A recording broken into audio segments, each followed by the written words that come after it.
Bonjour. Aujourd'hui, nous allons voir la ponctuation orale. Et pour commencer, nous allons aborder quelques notions générales, dont celle de pause. La pause est un temps d'arrêt plus ou moins long dans le débit. Il serait erroné de croire que c'est en parlant vite que l'on donnera une impression de vie à son discours.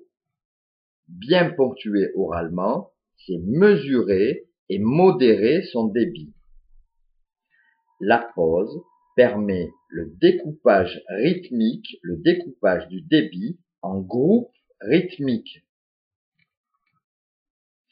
Il existe plusieurs catégories de discours.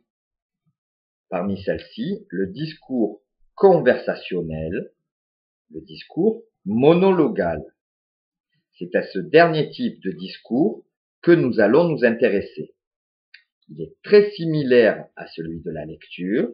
C'est le discours des orateurs, des présentateurs, des acteurs, des avocats, des hommes politiques et de tous ceux qui ont, dans leur métier, dans leur profession ou dans leur art, à énoncer des choses longues de manière monologale.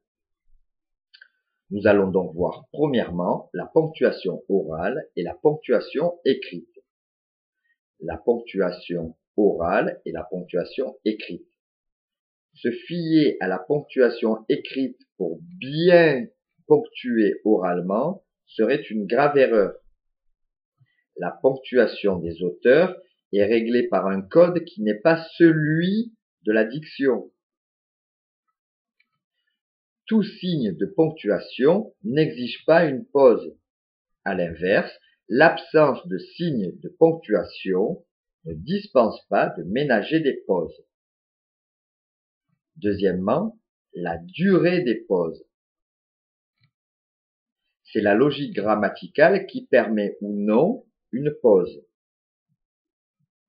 Mais la durée de la pause dépend de l'expression sans dépendre toujours, loin de là, de la grammaire.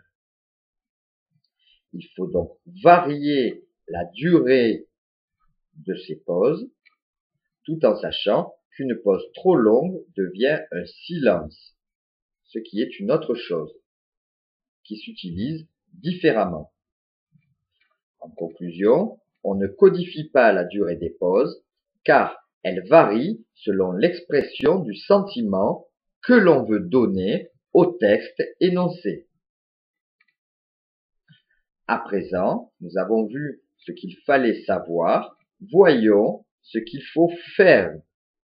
Je te donne donc rendez-vous dans le second document où se trouvent activités et exercices et nous verrons ensemble comment appliquer, comment faire les applications pratiques. À bientôt.